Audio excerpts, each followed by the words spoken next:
Welcome back to the Right Boundless podcast. Today is August 5th. This is episode number 23. To all the listeners, I want to say thank you. To all the new listeners, welcome to the Right Boundless podcast. And to everybody else, make sure you like, subscribe, and share. Hit that 5 stars. Leave a review. Would love to read your review regardless of if it's good or bad. It's going to make us better. This episode is brought to you by Ride Clean. Ride Clean is an ultra premium polish, wash, and sealer. It's very simple to use. Just simply shake, spray, wipe. I use it on my helmets, motorcycle, car, interior, exterior, rims, tires. The stuff's amazing. Yes, it works on matte paint and it does wonders. It also offers UV protection. This episode, I have a very good friend of mine. We go back many years. He's a professional motocross racer, road racer. You'll see him on the tracks competing. He's been doing this forever. He has a new company called NFB, which stands for Not for Babies. Check out his gear. My good friend, Sal Zvik.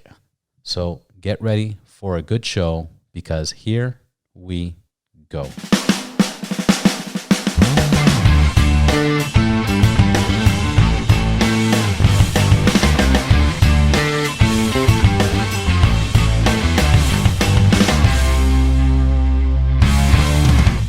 Hey Sal, thank you for being here. How are you doing? I'm doing great, thank you.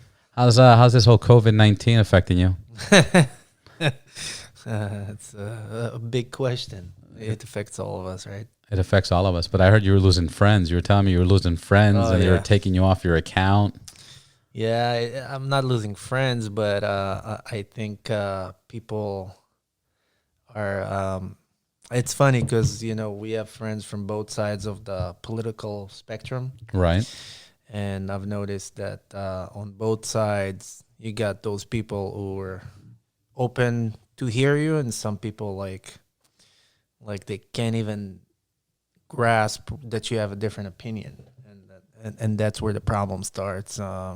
They just write you off right away. I'm like, you can think whatever you want. And I'm good with that. Everybody has their own mindset about how they look at things and what's more important for them and what's not. For me, I'm just a common sense kind of guy, and there's a lot of holes in this whole COVID-19. I'm not saying it's not out there. Yes, obviously it's out there. It affects our life. It's a real disease, but we've seen worse than that, and nobody ever shut a country down. So I think they use this virus for political gains on whichever side you want to look at that. But yeah, but it's all personal gain. Did you see that? It was just released today. It was a bunch of doctors on the chloroquine, whatever. Yeah, it's saying called, that hey, it's not that big of a deal. Open up schools. This is not enough reason to close down the U.S. economy. Don't be, scared or feared. What's funny is I had 3 or 4 people send it to me, and they're all deleted. Yeah, I know. There's a lot of stuff that... That's so strange. If we thought that the mainstream media is biased and it's controlled, it looks like Facebook also and all those social medias are now being controlled because they've been purchased by those companies. But well, yeah, they've always been controlled. But yeah, the thing is that I saw the doctor thing and I've seen other stuff and you connect the dots and this thing doesn't make sense because in Obama's time there was the other, how do you call it, N1NH or something like that. Yeah, in 2011 or something, N1NH. Or something like that. And there was 60 million people they got it, how do you say it, they got infected with that. And the death ratio was a lot higher. And if you look at numbers, I don't care how many, well, I wouldn't say I don't care, but the fact that there is a lot of people who got how do you say it? They got the COVID, but you look at the death ratio. It's funny because if you look at the more conservative states, they don't have a lot of deaths compared to liberal or democratic states. Right. Compare New York and what's their name, Florida, right? Well, they have about the same amount of people. They have about the same amount of people who got COVID, but there is like I don't know, like a fraction of dead people from COVID in Florida versus New York. And I don't think it's because in Florida there's people that handle that better versus New York. I think they just counted differently. Like a guy the other day, I've heard a story about two kids in their 20s died from COVID. And you're like, man, that's really unusual because usually people that have underlying disease or something that usually pre-existing conditions. Yeah, they can handle the COVID. But so this guy called the hospital to find out. A reporter called the hospital to find out if they have underlying problems or something. And he says, well, one of them died in a motorcycle accident, but he had COVID. Oh, shit. It's freaking crazy. Like, how do you count it? Yeah. And you know, so the problem is there's a lot of holes, and this is why I don't trust anything they say anymore. It's a little tricky because I was talking to people. I've talked about this subject, quite a few times, and the doctors and the nurses that I know say it's difficult because if you get a person that's older, that's sick, that has flu, that has preconditions, that is at old age, and they die, well, right now the insurances are not covering a lot. That's my understanding, what they're telling me. And if they choose any of these other options over COVID, they won't get that extra pay and money. Too. So that's why they're kind of defaulting everything to COVID, which also screws up the numbers. Yeah. And then it doesn't give us clarity. And then the other thing with Miami, Miami was the least, caring state at the time when it came out. I have family in Miami. They were still, spring break had to still be partied, the carnival cruises. It was a big mess. They were being completely irresponsible. And same thing, New York. I think the issue there is just, too many people live on top of each other and elevate buttons. And that's why they got it really bad. Well, like I said, the amount of people who contract the virus, it's not. I don't think it's the main thing I'm looking at least from my point of view. I'm looking at how many people really die from COVID, from real reasons of COVID, not BS like, oh, like this guy last stage of cancer, about to die. If you sneeze on his face, he died from COVID. Yeah, of course he's gonna die. He's gonna die from flu too. He's gonna die from there's many food things, poisoning, whatever. Is done. Is pretty much done by now. So they manipulate the numbers to affect healthy, regular people, which is unfair, I think. And I promise you that this whole COVID will magically disappear after November. Because we all know what they're trying to do, but everybody say, "Well, then it's a worldwide disease. Why you think it's only about the election in the United States?" Because United States control the world far as the economy. It's a world economy. Yeah, so we're pretty much leading what's going to happen, and it's kind of like before Trump, ISIS. Everybody talked about ISIS, cutting heads. Oh my God, ISIS. And then all of a sudden Trump comes in and there's no ISIS. They vanished. Yeah. It's love the guy or hate the guy. It doesn't matter. This guy brought the economy back up like crazy. Yes, he's a little bit rough on the edges. He sometimes sounds like an idiot when he speaks, but I look at the results. That's all I care about. Yeah, everybody looks at the results. I think he does care too much about what people think. When he hears the most silliest or stupidest thing, he has to respond. Yeah, he feels like he's not a politician. Yeah, and there's many things he could just avoid by not paying attention to those little details. But he gets involved. He was a very loved guy before he ran for president. Yeah, everybody loved him. Now everybody hates him because that's what the media tells you to do. But all I care about is that I was broke under other administrations. I'm still not rich, but I have a house. I own a house, and It's all thanks to the economy. Yeah, many people I know are in the same condition. They're living their best life right now. Military veterans, small business owners, big business owners, people are buying houses. I mean, I don't know if it's a coincidence, but a lot of people seem to be doing much better than other administrators running the country. It's funny because a lot of people are fed up with what's going on in California, and they're moving out to Texas. A lot.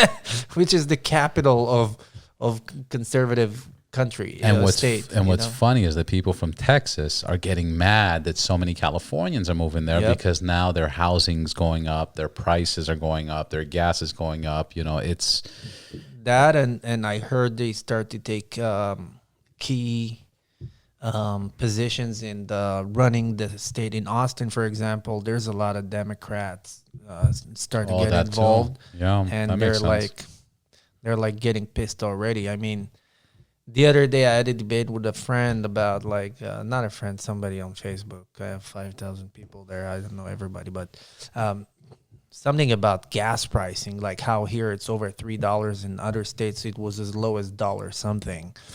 And they say, well, who's going to fix the roads? I thought that the state tax that I'm paying, which is almost 10%, is what's supposed to fix the roads. I thought that any other tax you're paying in your state should fix the roads, not gas tax and stuff like that. So it doesn't tax everything. We have the worst roads in the country. Yeah, I know. So, and especially yesterday was a tough day for me. I'm not an anti-vaccine guy, but there's one vaccine I was worried about, the MMR, because you read so many connections to autism and stuff like that. I don't know if to believe everything, but I was worried. I'm not going to lie. I'd rather avoid that vaccine to my kids. And yesterday I had to do that vaccine. I had to vaccinate my daughter in order to be able to go to school. How old is she? She's 4.5. Yeah. You're supposed to have it at year 1 at 1 year old, and at 4 years old. I skipped all the vaccines almost until she got a little bit older, so her body get a little stronger. So yesterday she did the MMR. Man, not gonna lie, I was shitting my pants the whole night. I didn't sleep because I've read stories. She had fever? She had a little fever, but I was reading other stories about how kids just get the vaccine and in 30 seconds the parents see a change in their kid. But they say it's more toward kids in the age of 1 or 2 years old is where they see the vaccine affect them. So I put everything on hold, and honestly, I would not even vaccinate her with the MMR, but I have no choice. If not, she can go to school. Yeah. Which is kind of like communism. It's like they force you to do shit. If not, you're not getting anything. And it's a very complicated situation. Yeah, if you're anti-vaccine or not, it doesn't matter. They should leave the choice for you. Yeah, I think the issue there is that some kids don't get vaccinated and then they get sick. And then they get other kids sick that are not vaccinated, and it's just this. No, I understand. Remember, when a child gets sick in school, you get the same diseases that all the other kids have. Exactly. The same sicknesses that every other kid has, and it becomes very difficult to function. And I'll be honest, I don't know what's right or what's not.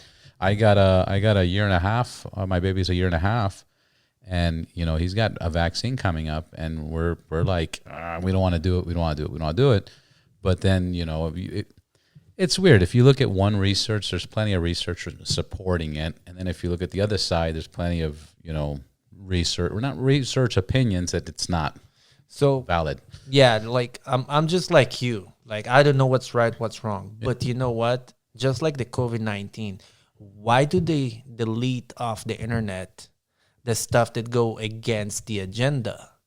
That makes me feel suspicious about it. Maybe they're right. Maybe they don't want me to read the other stuff. Well, because there's another agenda going on. That's it doesn't partake to what their leave plan it for is. me to decide. Why you have to delete stuff. It's crazy because the there's people that hate Donald Trump so much. I have a good friend of mine. His brother, he's he's a good guy. He's a hard worker. He owns his own business.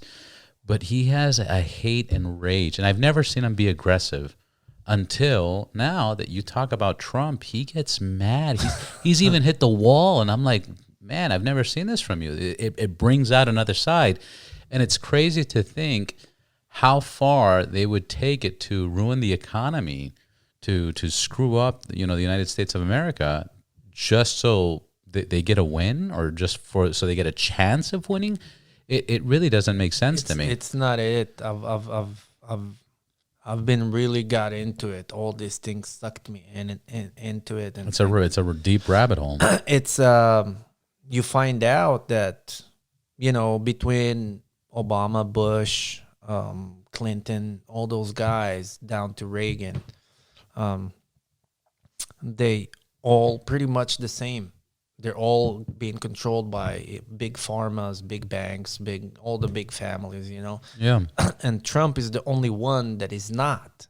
And if you think about it, take us 5-6 years backwards, and you would ask people, what's the American dream? Donald Trump. Right. Then he ran for president. I promise you that if you would run for president on the Democratic platform, it would be a hero. You wouldn't be a guy that is being hated. Well, just to continue your point, it's interesting because like all the previous presidents, they all follow the same agenda. Yep. And now you can tell that they don't like him because he doesn't follow the agenda. He does whatever he thinks is right, to do it however he wants. And this is what causes the rage and the madness, because hey, he's not playing by our rules. It's very much breaking the template.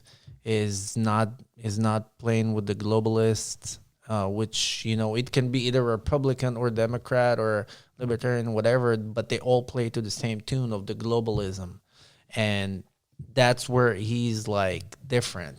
Yeah, he's like is making America like a separate country, like it should be. Like every country should have their own stuff, and right. And we can't be the world's police. We can't fix everybody's problem. Yeah. We can't stick our nose in everything. And there's a lot of things that are not making sense, like me being in the solar industry.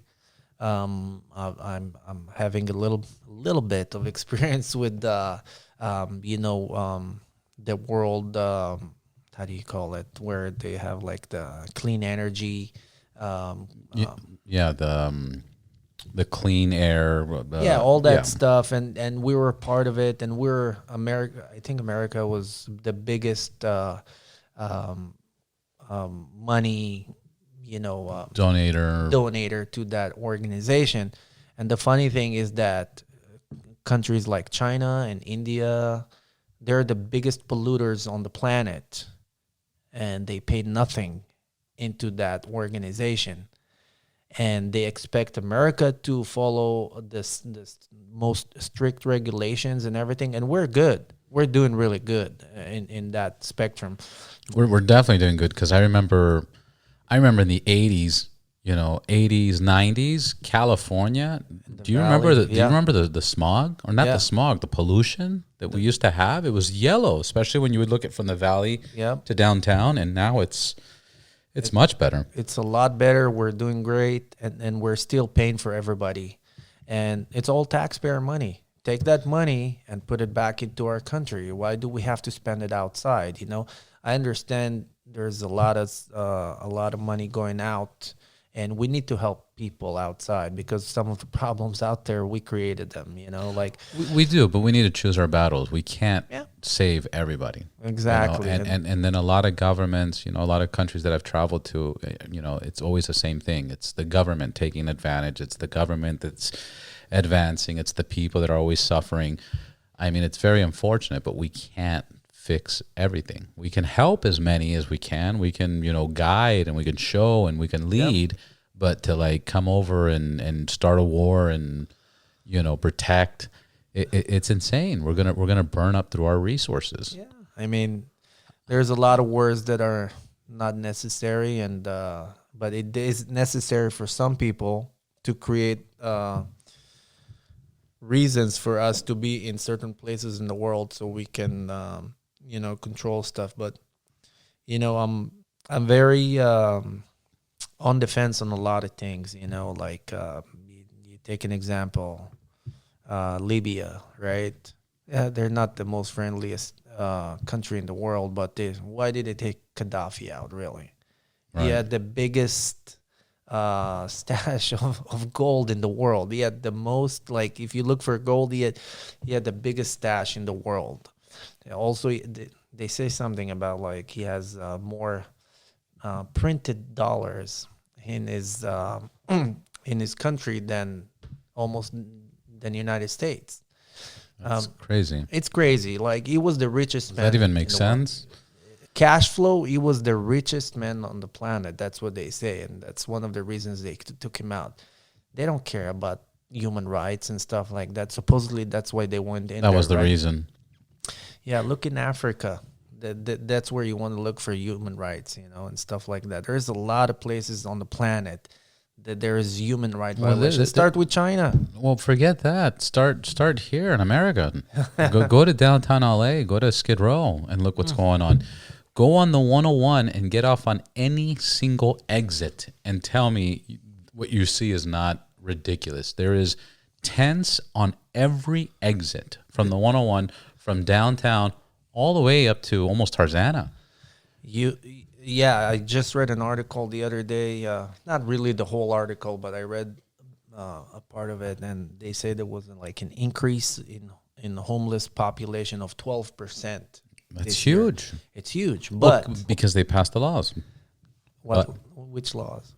Well, the first law was you can't sleep on sidewalks. Then Newsom passed a law saying, no, it's public property. You can completely stay on sidewalks. That's not an issue. So then the homeless and people started sleeping on the sidewalks. After that, there was a law in California that you couldn't sleep in your car, and then they made it into a law where you could sleep in your car, and that's completely legal. So those two things have been getting crazy. And now you have people sleeping in their car that have jobs but can't afford to live in an apartment. I mean, you get a shitty apartment in Van Nuys. I'm talking about shitty. Yeah. And you're still paying $1,300, $1,400, $1,500 for a one bedroom or a studio. That's insane. I agree. And what I was about to say is that I think part of the homeless population growth is not only, it's actually not from California. It's people coming from out of states because there's so much benefits for homeless people. Yeah. So they come here and they say, okay, yeah, I get free healthcare. I get this in California. They give you all that good stuff as a homeless, which in another state you won't get it. Right. So the growth is not only because people lost their jobs in California. It's not because people cannot afford stuff. And it's that there is more laws protecting the homeless in the state of California than any other state, and that's been a long history of that. Yeah. In the I want to say in the 70s.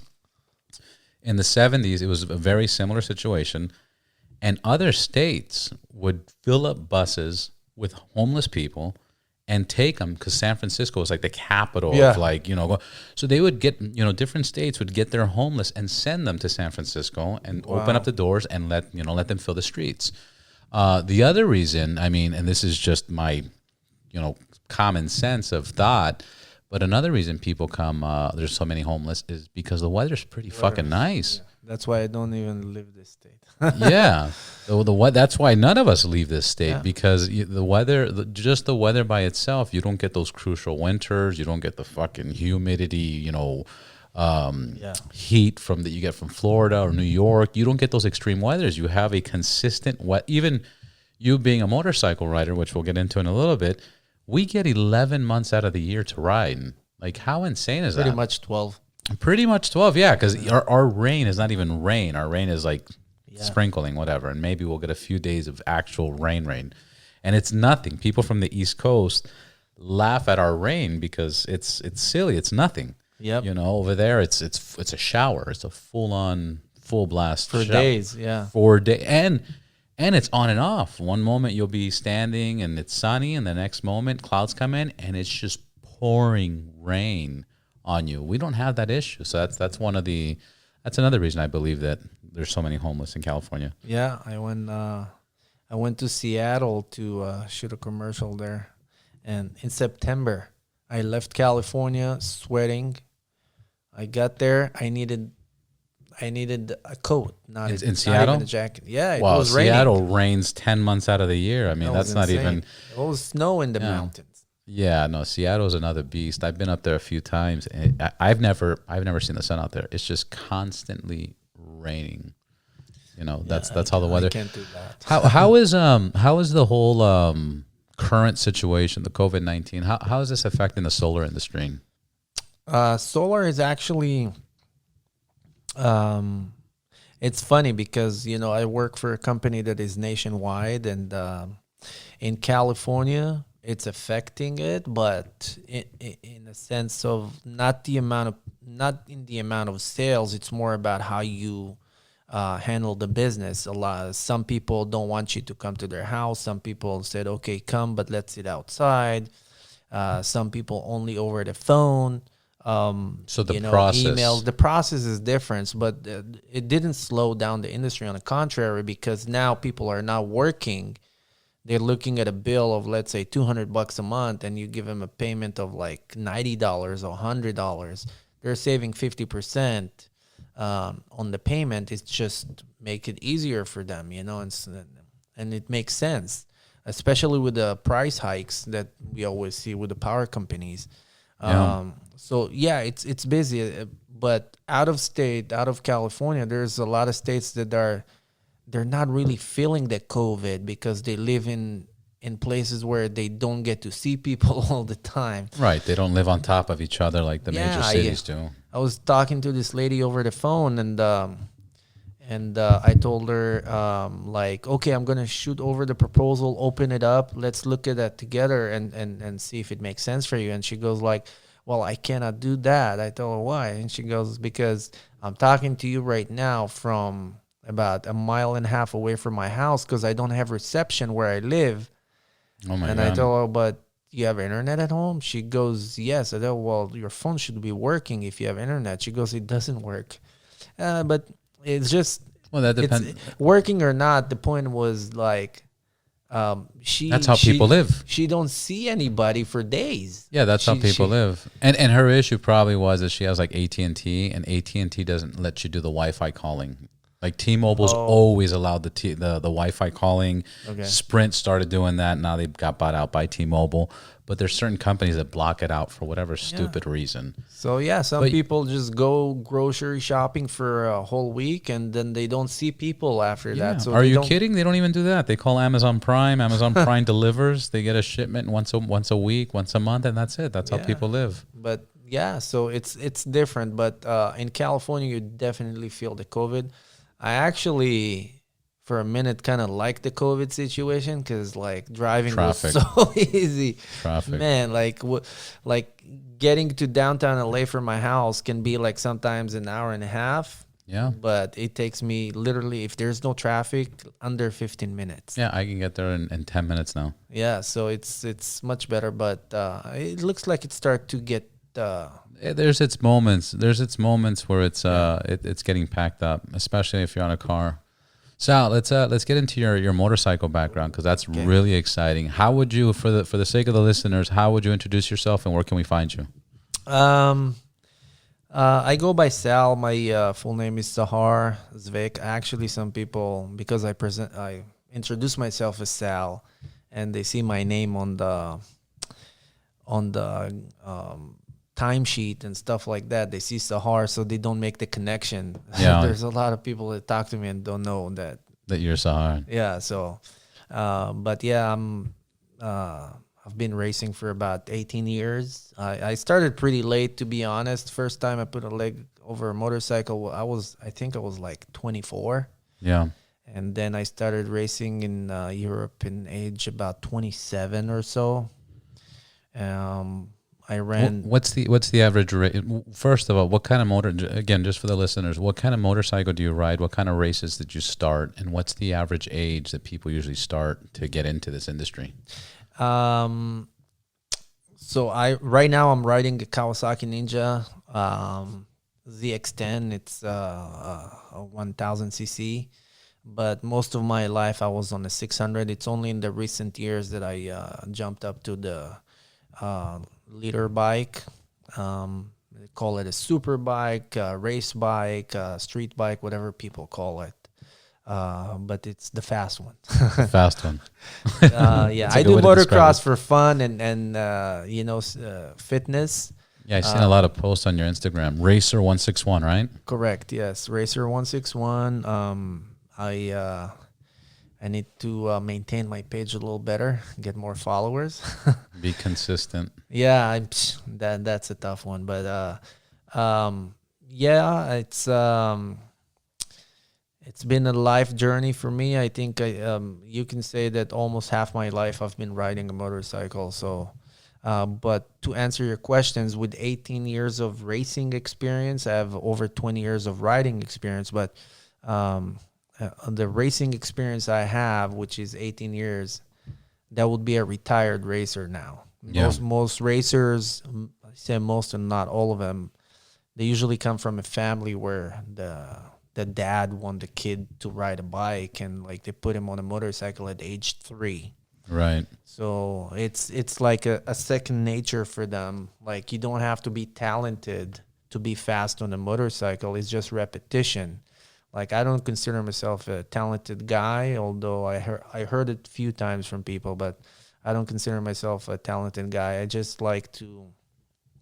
When I was younger, I went on what they call like ballsy moves, but with time I acquired some skills. I don't feel like I'm anything special, but I can get up there, in good days when I feel comfortable on the bike. And, I understand it's not my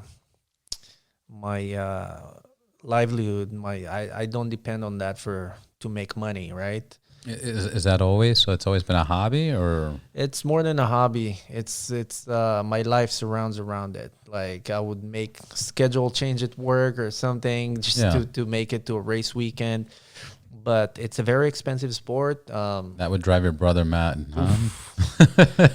The biggest battle that I had to deal with is not other racers. It was with my family. Like I'm sure. They're always like against it. I can't blame them. They've seen me in the hospital so many times. A lot of times, like because my parents are overseas, I had to hide from them a broken ankle and broken wrist, a broken You had to avoid them. Yeah, so like, but the mother always knows. So yeah, but it's every injury you have, like it's you don't think about the injury, you think about my family's gonna grind me now. So yeah. So yeah, I'm not coming from a family when you can call them pro motorcycles, right? Or they're supported bikes. Yeah, because they always like try to get me to stop. My brothers, kind of not getting involved, but they're not trying to help me. My parents, especially my mom, he's looking out for you and trying to balance out. Yeah, and he don't want to be involved because if he helps me and something happens, my mom will kill him. Of course. But it's also I'm not expecting anything from anybody. But they know you race.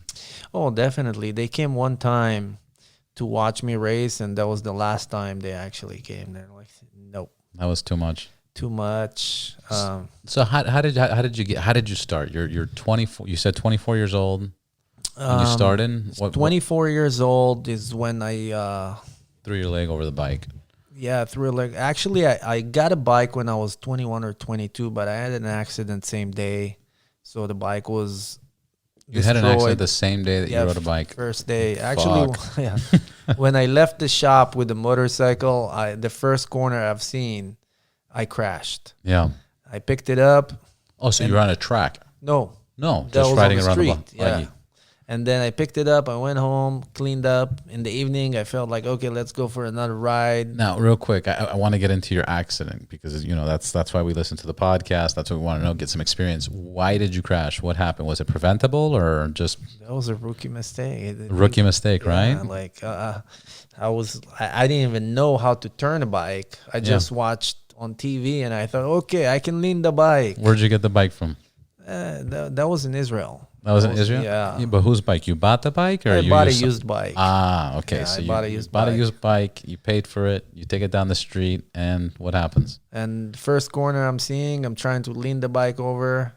Keep in mind, it's street. You know, I went over the how do you call it? The thing that you cross the street. The sidewalk, the crosswalk. The crosswalk. You know, it's white paint. So I went over it and I lost the front and I crashed. I picked up but nothing happened. Yeah. But later in that evening, I crashed at like 70 miles an hour. Later that same day, twice in one day. And the bike was kaput. I was lucky enough to just get like road rashes. I had nothing on me for protective gear. I just had a helmet, like a t-shirt, jeans, and A typical Israeli, careless looking. Just keep in mind that was like 20 years ago. yeah, of course. Yeah, so You were just looking like a badass. exactly. So I was lucky just to get road rashes.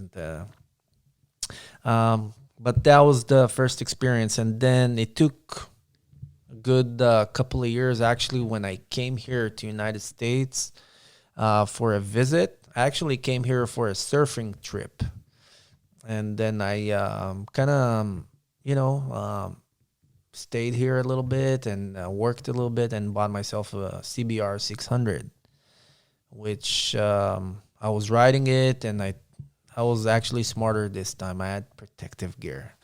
And then a friend of mine who came to visit me while I was at work, he took my bike and crashed it. Jeez. Yeah. He didn't have money to pay me back. And then, Jeez. yeah, bad luck.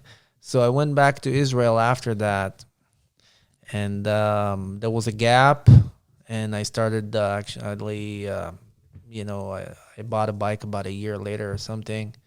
And then I started racing 2 or 3 years after in Greece. A friend of mine told me, let's go to Greece. There is a racetrack, because there's no racetracks in Israel. Only now they opened a couple of them, like maybe a year or two ago.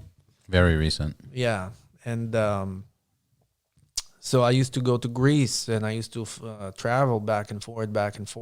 And Greece is very popular and famous for racetracks. Not really. I mean, they have their own national championship, but they also had all the other countries around them, like Bulgaria and Romania and stuff like that, which had it's Eastern European countries. They don't have racetracks.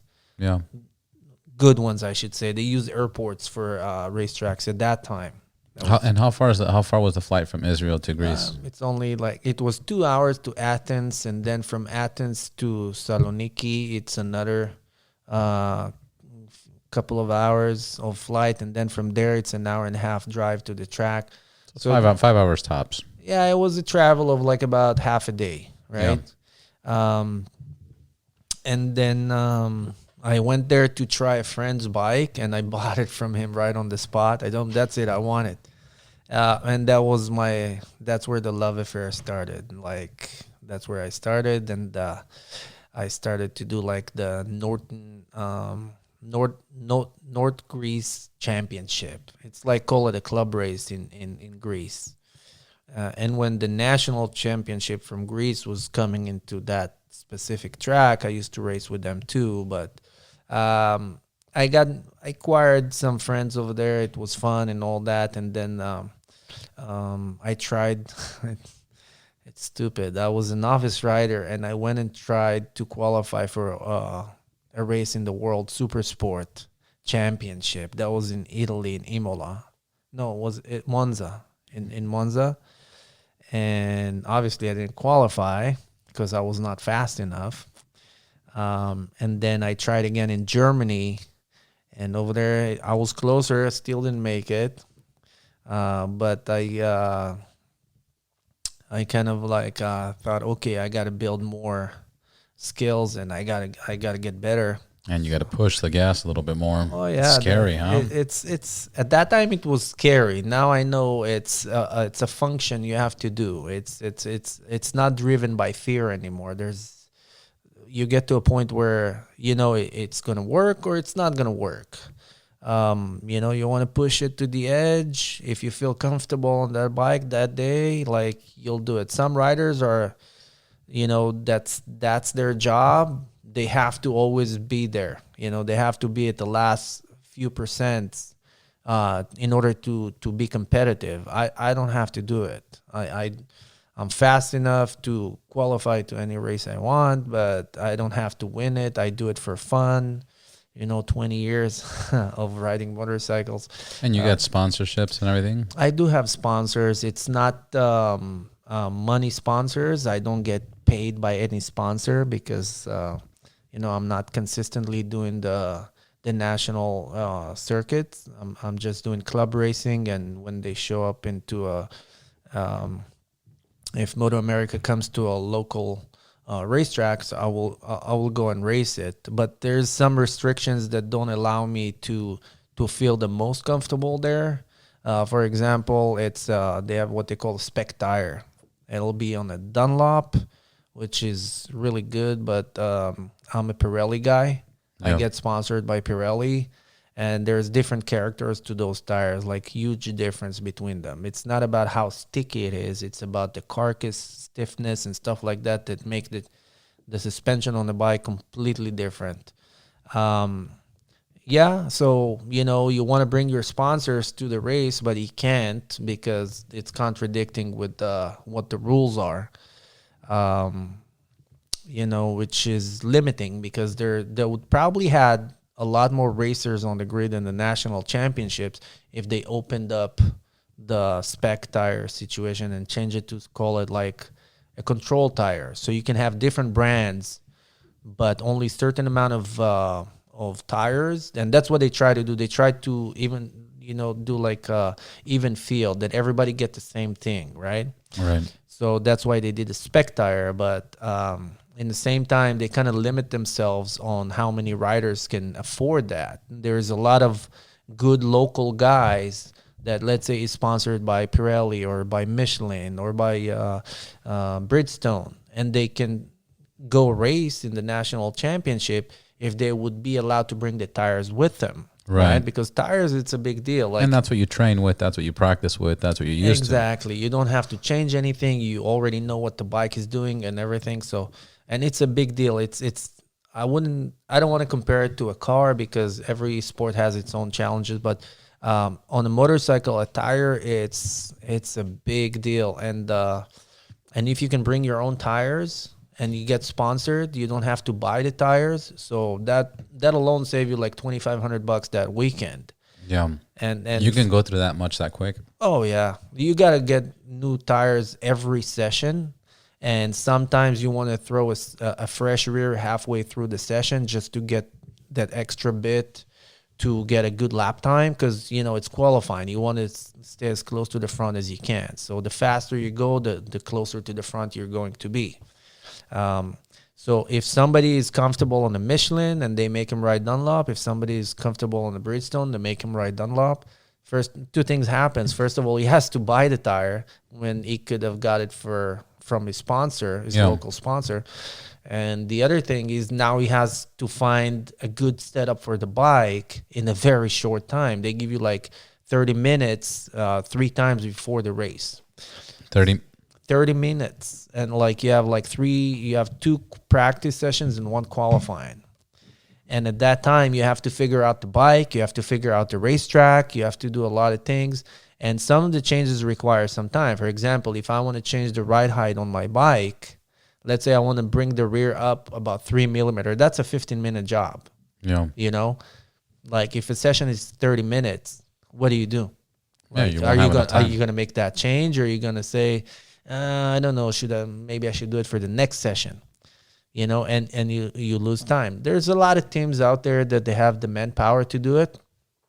But most privateers like me, I just gotta I just gotta roll with that. You just gotta they deal your cards, and you gotta do whatever you can. Exactly. If you gambled right and you're doing and it worked for you, great. You're gonna have a good weekend. But if you have an issue with the bike, the rear is too low, so there's not enough load on the front. The bike don't want to turn. Anything. And there's a lot of things, and you're talking about few millimeters. It's not like something huge. You can make a mistake very easy, and the bike will feel horrible. So there's not enough time, and all the setup notes that you need to have is prior to that weekend. You cannot show up to the weekend trying things. You have to sort the bike out before the weekend starts. And there's a lot of riders, just like I said, like me. We ride different things that they don't allow us, So why do you think it's so strict? They're just trying. They create their own rules, and they could do whatever they want, or they're trying to make it fair so everybody stays in line with the same regulations. I think a couple of things. One, a lot of riders complained about like how the big teams get all this endless amount of tires. They had special compounds. For example, for one track, they had the left side of the tire softer than the right side of the tire. That's such a big deal. Yeah, because, you're not spending that much time on the right side and blah, blah, blah, all those things. And then they had unlimited amount of tires they could use. So the rider was always on 100% fresh tire. And everybody knows that the first few laps you get out of the tire, it's different than if you get it after 10 or 15 laps. Right. You don't get the same grip level. So when you build up the confidence of the rider like that he's always on 100% fresh tires, the rider will go faster naturally because you always feel that extra. That grip and that support. Exactly. So people complained, and then they thought about control tires or limiting tires, but then they kind of copied what happened in MotoGP and World Superbike. They did a spec tire. I know that some places in the world, they have control tires. Like I said, they limit you to two different compounds, like soft and super soft, or soft and medium, depend on the track. But the manufacturer will choose what to bring to that track, and it's available for the riders, but they also limit the amount of tires you can buy for that weekend. For example, I think they allow us like 8 tires. You can play with that front and rear, whatever you want to do. But that's all you get. But that's all you get. So that kind of even out the field, because there's a lot of teams that can afford to buy a huge amount of tires. Now, nobody's allowed to be sponsored with free tires. So for example, like if Dunlop want to sponsor the big teams, they can't. They can't give them free tires. They have to purchase it. And they have to stay in that regulation of 8, and they have to purchase it. Exactly. Everybody get the same pricing. They can't favor anybody. No. But who keeps track of that? The organization. The organization. Yeah, but there's always a backdoor. You can always, like, even me, like, I got sponsored with Dunlop before, and I brought some tires with me to the event, right? Because as long as the compound is matching what they offer there, I could have done it.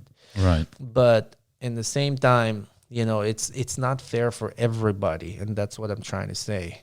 I think that it's the typical sports thing where somebody's always being favored, or there's always there's politics in there, and of course. And the other thing is, I think they will have more riders, and the industry will grow if they allow more sponsors to come in. Right. For example, like spec fuel. I understand spec fuel because that is a big factor out there. There is mainly Sunoco. There is VP.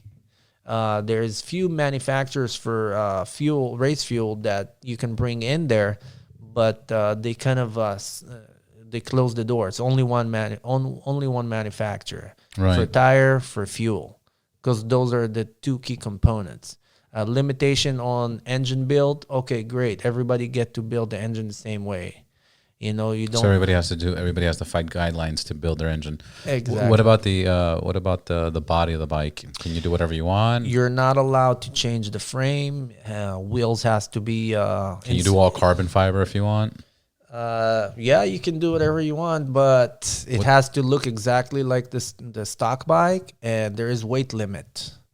Like you can't have too much of a diet to the bike. It has to be like a certain weight. If it's under that weight, you get penalized. Oh, so there's a minimum and max, I imagine. There's no max. There is only minimum. There's only minimum, so you can't be under a certain weight. Yeah, Wow, that's so strange. It is. That makes sense, I guess. And sometimes they build a bike lighter than what it's supposed to be, but they put a little bit more fuel, so when they finish the race, it's going to be there. Now, Yeah. some rider, not long ago, a rider got DQ'd over a couple of pounds, I think, because he didn't calculate the gas, the wet weight, the fuel, and he just got DQ'd out of the podium. It was third, I think, a really good rider. I don't think it would make a difference. But rules are rules, right? Yeah, but I think it makes like look at the professional swimmers. They shave the hair off their skin because they have lost races, of a millisecond or half a second. So I'm sure it has an effect. Everything makes a difference. Yeah, absolutely. Yeah. Even the size of the rider, how much they weigh and how much gear they're carrying. Yep. So that's the thing, though. The rider who got disqualified is a lot bigger than the other two who was in front of him and behind him. There was like two guys in front of him that are like at least about 6 or 7 inches shorter than him. Yeah. And the guy behind him, even more. So this is like the same concept as the horse jockeys, that they're small, they're tiny. They're like 95 pounds, 4'11", 4'10". The impression that people get on a motorcycle rider that he needs to be like a badass guy, buffed up and muscle. That's complete opposite. Most of the fast riders are skinny little dudes, like literally skinny little dudes. Yeah. So like my friend Colin, you don't know him, but it's an inside joke. Yeah, so no, exactly. Like that's because weight, size, the motorcycle performance. Yep. What fuel are you guys running? It depends. Club racing, I just use 91. I'm riding the 1000cc bike now, so how do you like that from the 600? Big difference? You like it? Don't like it? Feel safer? Not safer? Pros and cons. Like the 1000cc bike has a lot more driving force. So it's more torque, more pressure on the suspension on both ends. Like on the rear tire, it's hard to keep it from sliding. You need to have good support, and on the other end, you don't want it to be too stiff, and every bump you hit, it's like boom, bounce you off the bike. But and same goes for stopping the bike. You come at a higher speed than the 600. So you have to slow down sooner, and it's hard to turn it. It's heavier. It has more inertia. So it's really hard to flick it from side to side. So technically you would go you think okay, at this track, I was at 150 miles an hour, 145 miles an hour on the 600. I'm close to 180 on the 1000. And you're like, holy snap. So you should be going faster overall in a lap, right? Yeah. No, my lap times are about the same between the two bikes. Wow. Yeah. What's the logic behind that? The logic is, like I said, you on the 1000cc, you accelerate later and you slow down. Because it's delayed? No, because if you try to accelerate as soon as a 600, the rear will snap on you. Like when you're fully leaned, it's really hard to find grip on the 1000 because it has so much torque and so much power that you kind of got to wait a little bit and find ways to finish the corner earlier and pick up the bike and get on the gas. And then you have to slow down sooner because you come about 30, 40 miles an hour faster. And you're heavier. Straight away. And you're heavier. Yeah, you're what, at least 80 pounds? 80 pounds, 100 pounds more? It's the weight of the bike is not that much, but the inertia power, the G-forces, is a lot greater on the 1000. So when you put a lot more power on the front suspension to slow it down, it's really hard to find a good balance on a 1000 bike because there's a lot of pressure on the rear when you accelerate, and there's a lot of pressure on the front when you brake from higher speed. And So so I got a question for you. How many parts of your motorcycle right now are stock? in my bike, Yeah. most of it, Most of it's stock? yeah. Oh, really? And Yeah, so you could buy a stock bike and then be fine? Hey, the new bikes today, they're so good. It's like some bikes like has too much power. You have to dumb them down a little bit. Like Wow. the new BMW has so much power that I know fast guys that their tuner actually dumb it down so Like it'll what? be Like rideable. the S1000? Yeah, Yeah. and even Yeah, that thing's fucking a beast. yeah, and even my Kawasaki, when I purchased it, I have a 2020, and I thought, okay, this is a faster bike than my 2018. I had a ZX10 in 2016, 2018, and 20. It's when I got new bikes. But the 20 is different. They changed the head of the motor a little bit, so it gets you 500 RPM extra. 500 RPM extra. That's Yes, for the rev limiter, and you get more power. They call it like finger follower valves. I don't know. I'm not a mechanic. So but when does it what RPM does it redline? I don't know. I just go until I hear the Until you just limiter. hear the sound, yeah.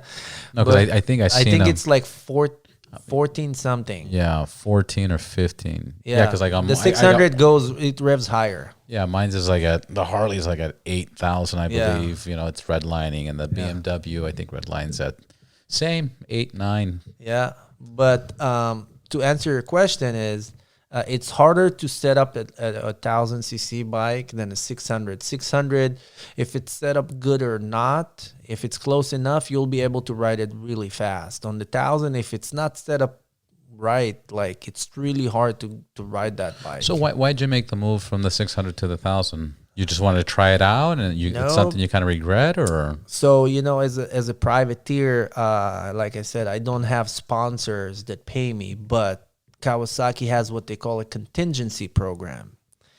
They give you like a debit card, and as part of being in Team Green, and then in the local races, they offer purse money.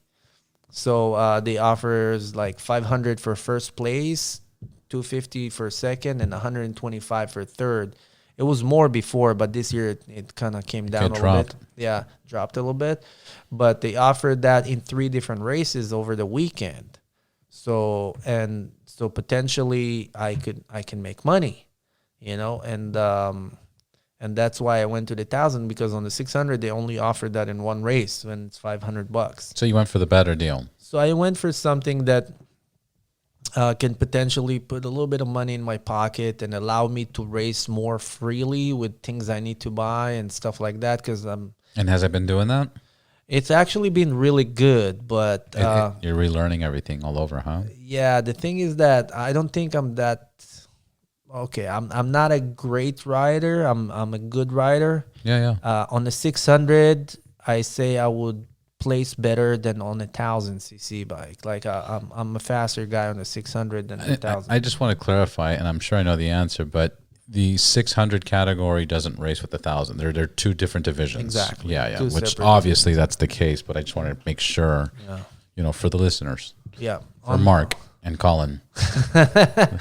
But yeah, technically, the 1,000, it's funny because there's riders that go on 1,000 and it suits them better, and there's riders that go on the 600 and it suits, like me. I'm a better 600 rider than 1,000. But there's some riders that you put them on a laundry machine, they'll still go fast, Yeah, they'll fucking tear it up. Yep, You put them on a scooter. exactly. So I'm just people tell me it's in my head, but that's how I feel. Like I don't feel like I'm riding that 1,000 really good. It's not like I'm not afraid of it. I just don't use it right. Like Yeah. Well, it's like anything. It's a different beast. It's a different performing. It's practice. How long have you had the 1,000 now?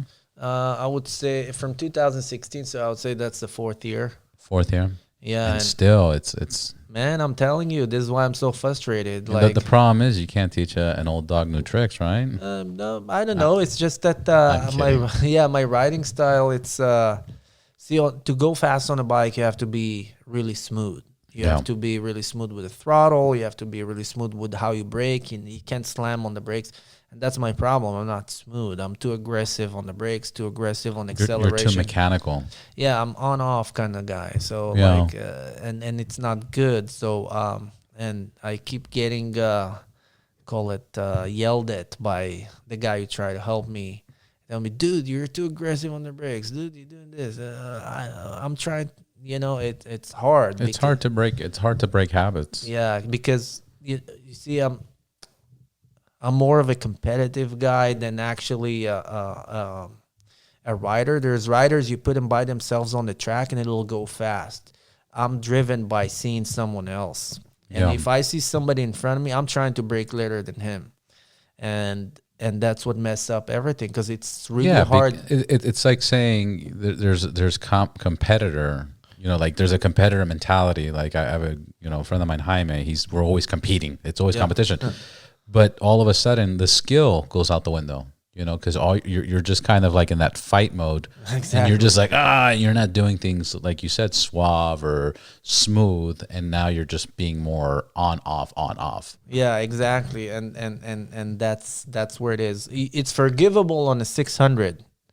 The 1000, it's accelerated, and it's like because all of a sudden you accelerate full throttle, and now you're going into a turn way too fast, and now you're taking the turn wrong. Now you have to slow down more. I mean, it throws everything off. That makes perfect sense. Yeah, I saw a little thing about there's two really fast guys, Tony Elias and Josh Herring. They were both on Yoshimura Suzuki last year or a year before. Anyways, and then you can see that Josh Herring is super aggressive. You can see him he's like the bike is all over the place. This guy is super talented, really fast guy.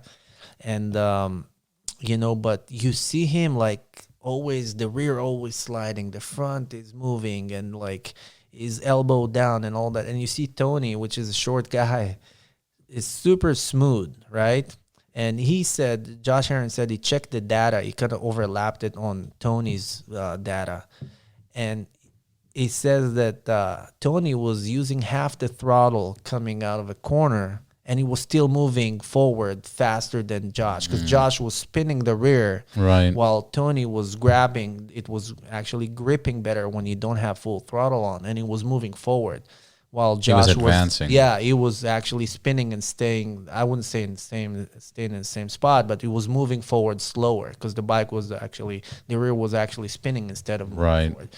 So aggressive is not fast. It looks cool, but it's not fast, and you can see most of the fast guys everywhere are super smooth. The only guy that is aggressive and fast is Mark Marquez. This is the only guy who can make it work. I don't know how. Yeah. But you can see that guy is some next level. Oh, this is a different animal. It's like when Rossi came in and everybody was like, holy snap, right? I think it's the new guy that actually broke the mold of of riding. He brought in a new style. He brought in he's like the Michael Jordan of motorcycle. Well, they say that Rossi is because he has multiple championships and stuff like that, and he has a huge fan base. But I think Marquez is the better rider.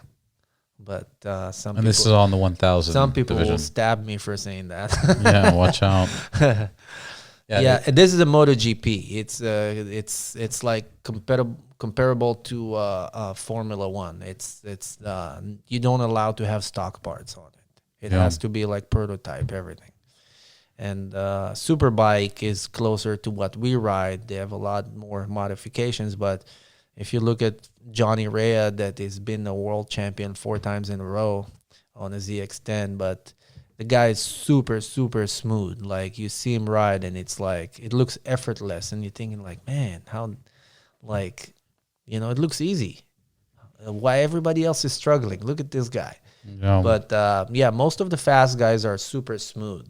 In their maneuvering. In how they handle, how they're working the movement of the bike with the throttle, with the brakes. Yeah, and I everything. mean, I follow on Instagram, and some of those videos are beautiful. It's beautiful, especially when the fact that you hear it with no sound and you're just looking at this movement. You Yep. could put any music you want; it looks like they're dancing. Yeah, pretty It's, much like painting on a road. Yeah, but yeah, yeah, painting on a road. I like that. it's it's my friend, a really good friend of mine, is the crew chief for who was two-time Moto America champion in Stock 1000, and now is the crew chief for a guy on the 600 that is leading the championship. He actually won 4 races in a row. That we only had Wow. 4 races this year. So You raced this weekend, right? me, Yeah. I just did like a practice race. They have races on Saturday and Sunday, but I just did Saturday. But I'm having a race next weekend and the following weekend. So I have 2 races coming up. But Where are those at? Button Willow, Nice. it's gonna be hot. It's gonna Yeah, I be over imagine. 100 degrees. How is that? That's not fun. It's you get. And suited up. Jeez. Oh man, like the last race weekend we had there, because it was so hot, a lot of people crashed, and Why was that? They were dehydrated, or no, it's because once it get over a certain temperature, the tires start to get greasy. It kind of fools you. It feels grippy, and then it disappears on you. And some people it's like mushy. pushed over the envelope and and they crashed. So, you stood up. And if it's 105 degrees outside, you're probably 130 in the suit. I'm sure. Do you guys have camel packs? It's short races. You don't need one. You just keep hydrated the whole day, and you just suck it up for 8 laps or so, 6-8 laps. But there was so many red flags. Red flag is when somebody's crashing. So they pulled us out. Then you got to go back in, and man, just that kind of drained you out of your energy. Think about it like you doing CrossFit. Yeah, obviously. Yeah. So obviously, yeah. But after seeing all those all the equipment here, all the equipment. Yeah, I got the battle ropes, the bikes, anything. Yeah. Yeah. So think about a CrossFit session. Like in one session, you do the best you can until you gassed out, right? So that's how it feels to ride a bike if you want to win a race. Like you got to really put everything you have into because it's club racing, say about 10 minutes of nonstop. So you have 10 minutes that you're like doing one session of 10 minutes in CrossFit. That's pretty much how it feels. Right. So it's like you have the weekend warriors that ride their bike through Mulholland. They'll spend like 6-7 hours riding. Yeah, but and this is like put everything in 10 minutes. Exactly. I mean, you don't have to put everything you got, but you're probably not gonna win. You're not gonna win, but if you want to win, you're gonna put everything you got. So you put everything you got, and the guy next to you put everything he got. And now you got to race. And then a new guy came, and he has a good weekend, and you're like, what the hell? Where'd this guy came from? Yeah. And that's what I like. I don't really like. I'm not gonna say I don't like riding motorcycles. I enjoy it, but this is not why I'm doing that. I'm doing it because it's the race. It's grading up and like seeing all those people around. It's not about the bike. It's the experience. It's the race. Yeah, it's basically when that's interesting. Yeah, when you so you don't ride much outside off the track. Oh, I don't ride at all. You don't ride at all. I don't even have a license to ride on the streets. That's so crazy. Yeah, I do dirt bikes. You don't need a license to ride on the track. It's race license. Oh, it's a separate license. Yeah. So you can get your race license without your motorcycle license. Yeah, that's fucking crazy. That's so crazy. It's controlled environment. You don't need to know. The street rules. There is no lights, nothing. There is a flag. The flag goes down. Everybody go in the same direction. Whoever finish up, depend on the race, between 6 and 10 laps. Okay, hypothetically, let's say I wanted to start racing. What would I need? What are the qualifications? What are the steps? Let's say me or an 18-year-old right now wants to get in this. How would you advise, the steps? What do you do first, second, third? First of all, I would obviously you need to have a bike, but once you have the bike, it's doing. I mean, should you choose what kind of racing you're doing first and then get a bike for that industry, or? If you didn't have a bike before, I would recommend to start with something like a 400cc. Easy bike to ride. It has enough speed to excite you if you're a new guy, but it's easy to control, and it's light, doesn't have any like torque or anything like that. It's more about corner speed and stuff like that. So It's easy to maneuver. Yeah, teach you a lot. Cheap. You do track days.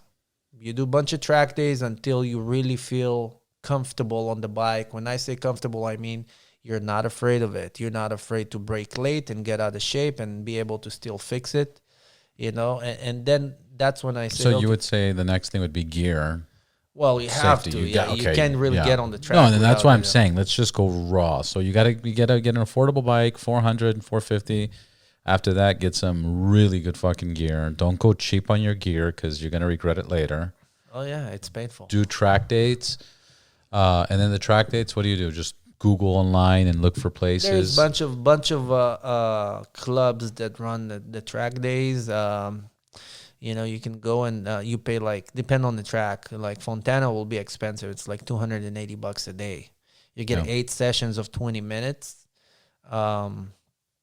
But you can go to places like Willow Springs. It's about $170, $150.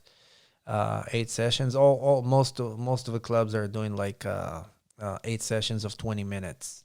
Because the hour is divided to 3 levels. You have street guy, medium, and fast guys. So everybody get 20 minutes. Yeah. So you get 3 groups. It's 8 hours. So everybody get 8 sessions. But there's also some clubs that they do open day, no sessions.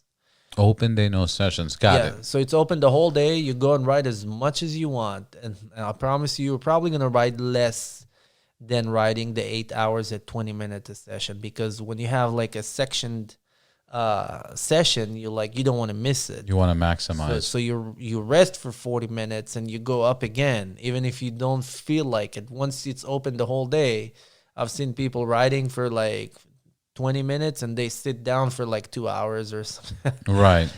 So it's good for guys like me that I can come with my tuner and just make changes and go back out anytime I want, right? Yeah. But for a new guy, my recommendation is, like you said, get a bike, get good gear. If you have a buddy that'll come with you, don't ever show up alone because God forbid something happens, you need somebody to help you. Knows who to call. It's there to support. If you don't have a friend to come with you, acquire friends on the track. It's funny because we don't know each other on the track and we still help each other all the time. Acknowledge, yeah. So it's kind of like a big family. But that will be a good start. Once you comfortable on a racetrack, I would say go and do a new racer school. A lot of places offer it, and you'll get if you pass the test, you get a provisional novice license. And once you get that license, you can go and race in the club, and you can go to other clubs and show them that you have that. And how do the clubs work? You got to have a membership and sign up. Yeah, you have to buy a membership. It's called membership, called a race license. So you get that, and then you follow the schedule. Every club has their own schedule. There's in California, you got WIRA, which is a big club. It's a nationwide club, but they call it WIRA West. That's the club that I'm mostly race with. There is AFM, American Federation of Motorcycles. They're mostly up north. They're in Thunder Hill, and they're in Sonoma and Buttonwillow. But they don't go any southern than that. But the club I'm racing with, Wira, it's in Vegas, in Fontana, Willow Springs, Buttonwillow. They have more diversity of tracks. This is why I like it. Yeah. And then you have CVMA, Chuckwalla Valley Motorcycle Association. They're on one track. It goes both directions, which I'm not fan of that, because you can put a monkey on a bike on the same track all the time. Eventually, you'll get a decent lap time. Yeah. I like more to go to different tracks all the time. I'm always trying to get new tracks. We used to go to Utah, different places. But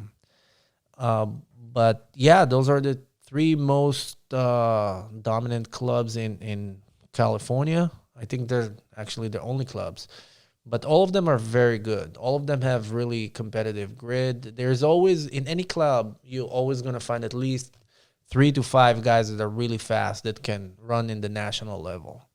And AFM has really fast riders. They have a bunch of riders that came out of there, and they won the championship overall in Moto America. But Wira is good club racing, and also CVMA, which they also have really fast guys. Every club has their own fast guys, but Always. yeah, to get up there, you got to start somewhere.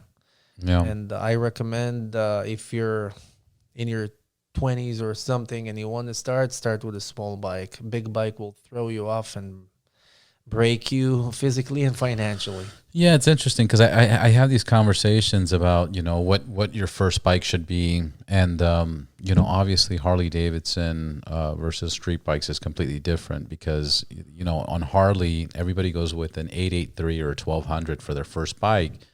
But I strongly recommend people not to buy that bike because within 3 months, it's just so underpowered and maneuvering and handling. And because it's lighter, you get tossed more on the freeway when cars pass you. Yeah. It's just not worth it. You end up losing more money buying an 883 or 1200 Sportster and then buying your Dyna or your Bagger. So I usually tell people, take your safety course and get a bike you want. Because the other mentality is if you get a cheaper bike, you're kind of thinking, well, I don't give a fuck. If something happens, I'll just throw the bike down. And you're more willing to do that versus if it's your bike that you want, you're going to baby it more. Yeah. But then I put a video out on YouTube, talking about this. And then, all the racing guys, reached out to me. And they're like, are you fucking crazy? You can't tell a beginner to go on a higher CC on the street bike because, 1,000 or 600 compared to a 450 is insane. That's where people get, kill themselves. Yeah. So it's just always interesting, like you really got to investigate what is best for you. Yeah. And then the other thing is there's a lot of safety courses and classes that I think make sense, and that kind of will guide you into what you should get. I can't really give advice on what bike to get for the street because I don't ride the streets anymore. I haven't been on street bike for I don't know how many years, but I went one time. A bunch of friends that ride canyons told me, hey, why don't you come with us, blah, blah. Not really good friends, but people I knew. Acquaintances. Yeah, and I don't ride the streets. I don't even have a license. But I had a 600 at home that was a street bike that I was selling, right? Right, it was street legal. Yeah, it was, and so, okay, I'll go with you on Sunday. But I'm just wearing a jacket and sneakers. I'm not gonna come to get crazy. I show up, all of those motherfuckers are on full racing suits and stuff like that, and I'm like, oh shit. What did I get into? Yeah, now they're gonna go and try to impress me and all that, and I'm not having it. I told them I'm gonna be behind you guys. I don't want to get into trouble.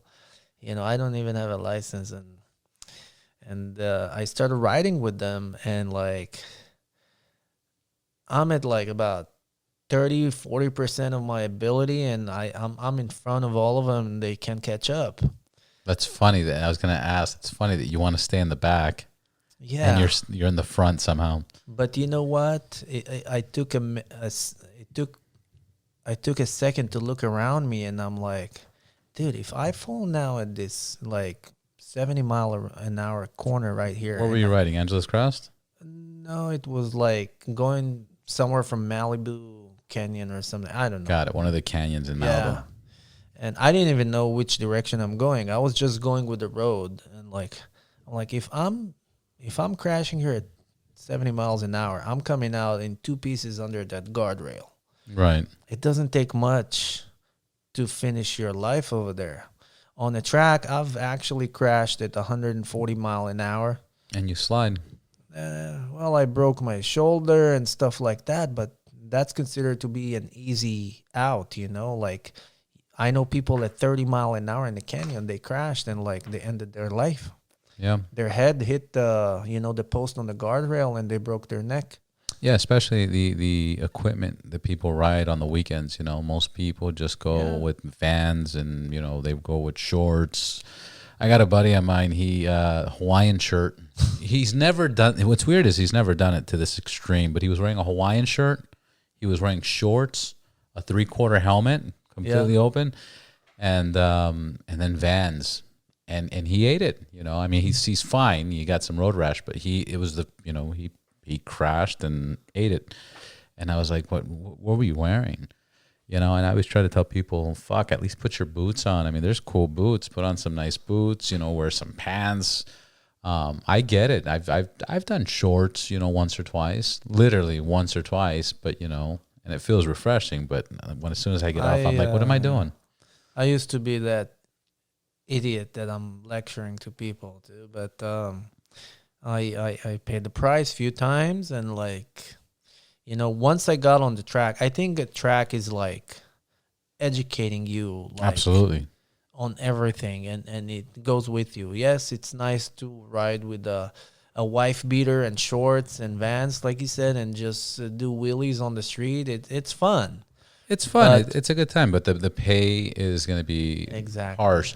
I did a track once. I was working for Monterey County Harley Davidson, and you remember Buell, right? Yeah. So Eric Buell had all the new bikes. The 1125 was just released, and they rented the track on Laguna Seca.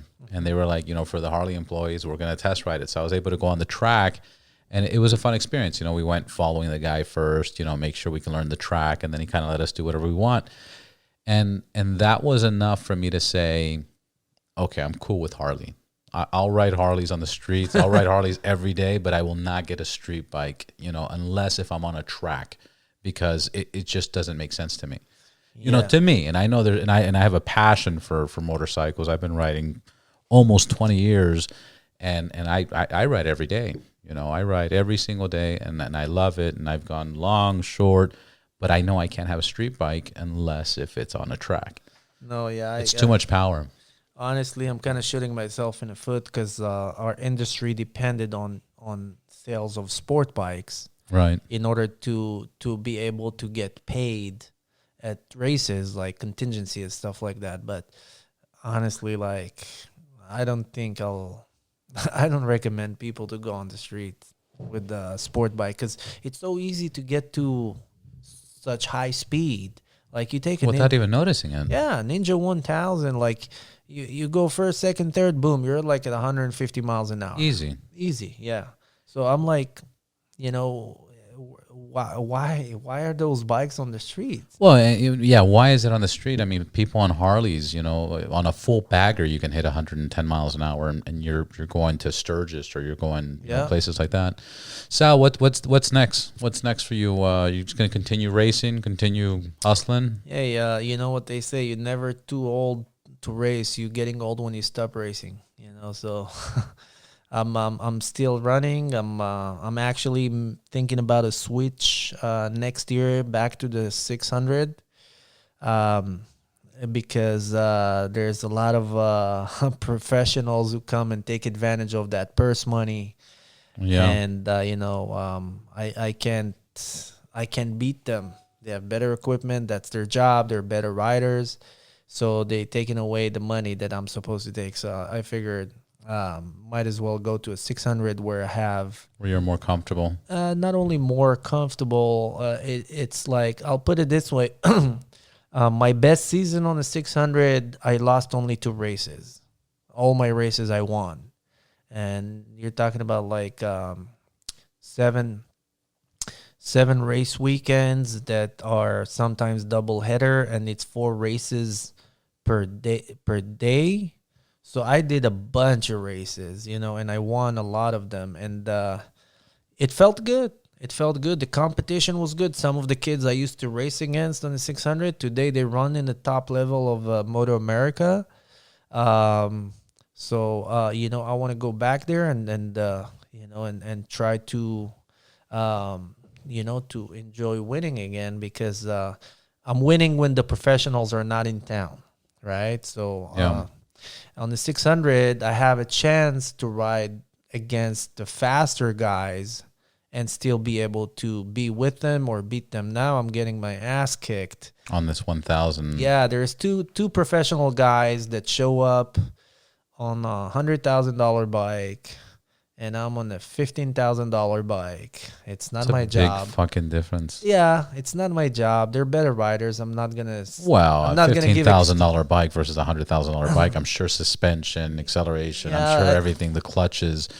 I'm sure it's completely different. There's a lot of stuff, electronics and stuff like That's that. why I was asking. Is even on the bikes that I have, I mean, it's probably at this point, it's probably 40%. I've changed all the stock parts. Yeah. And now the suspension, grips, everything. Yeah, so I'm trying to go back to the 600. The thing is that I didn't even think about it until there is an outside sponsor that gives he sponsor a couple of races. He offer $500 for the winner on the 600 bike, and also in the 1,000. But my friend had the 600 that used to be my bike, and I figured, okay, well, he's not riding. I told him I'm taking your bike. I'm gonna try to ride the 600 super bike race. He goes, go ahead. And I took the bike, and I haven't touched the 600 for like almost 4 years. Yeah, and I won the race. And I was like, oh, cool. And I wasn't even riding really good, so it gave me back some good memories and stuff like that. I figured like, okay, maybe I should go back to 600 because I enjoyed it so much. The 1,000, it's a constant battle all the time. I'm always fighting the bike. I mean, I'm checking my own pictures, and you could see the difference in my body position on the 600 versus the 1,000. I can tell I'm not really riding to my best ability on that bike. So, I'm thinking about going back to the 600. That's good that you realize that, because that's that's the thing. It took you only 4 years and not 14 years, but no, it could have been longer and you wouldn't even notice the difference. And now you had the opportunity to compare, and probably this is going to be the best and biggest move. And next time we have you on here, you're going to have some trophies. Oh no, that's I win races still, but I feel like I win races when, like I said, those two professional guys don't show up, Yeah. and it doesn't make me feel good. It makes me feel like, okay, yeah, no, let me go back down to the 600. There is because on the 1,000 bike in my club, there's not a lot of fast guys. They will beat me if I have mistakes or something is going on with my bike. And I'm not trying to be arrogant or something. It's just that club doesn't have a lot of fast 1,000 guys. On the 600, they have a bunch of fast guys, that can go. They can go Moto America and still be competitive and be fast. So I feel like if I go back down there, I'll have to push myself a little bit harder. But I also enjoy the 600 because it's. I feel like I'm better on that bike. But yeah, my tuner think that he tell me, give me until the end of the year. I promise you're gonna love that bike, because I just started working with this guy this year, and What's his name? his name is Quentin. Quentin? Yeah, and he's really good. And he listened to my complaints about what the bike is not doing and stuff, and he actually make changes that helps. But I'm still not 100% feeling it. You know, it's like I'm not like the 600. I can throw it anywhere I want, and like okay, not a problem. The 1,000 bike, it's like it's a different animal. You're gonna have to make the move. You're gonna have to make the move. Yeah. I mean, we'll figure out by the end of the year, and you'll be the decision maker on that, obviously. Yeah. But it seems like mentally, just having this conversation with you, it seems like you've already made up your mind. I did, yeah. And now it's like you're trying. You're still willing because you committed, but maybe it's not maybe. It is definitely the right thing, because if your mind is not the same as your writing, it's different. And from the beginning, I noticed that you keep defaulting. You know, I think I'm gonna go back, or I should go back, or I will go back. Yeah. I think you got to make the move. Yeah, my teammate kind of want me to go to. He rides a 600. I want you now to go back to the 600. Jesus, come on! You have to go back to the 600. Yeah. It's if you could swing it by, maybe you can get a nice financing deal and get a new bike and maybe race both. Maybe that's a possibility. But it looks like you definitely got to get back into that 600. You smile every time you say 600. You're smiling. When you say 1,000, you're like, fuck. It's work. It's work. I'm sweating. This is too much. I didn't sign up for this shit.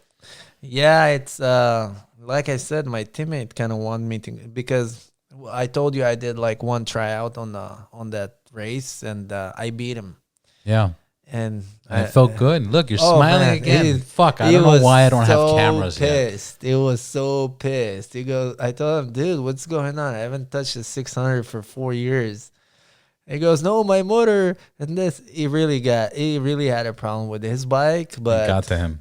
But I was also on a 7-year-old bike. So I told him, listen, I haven't touched the bike and all that. He goes, I want my revenge. You got to get a 600. So he wants me to get a 600.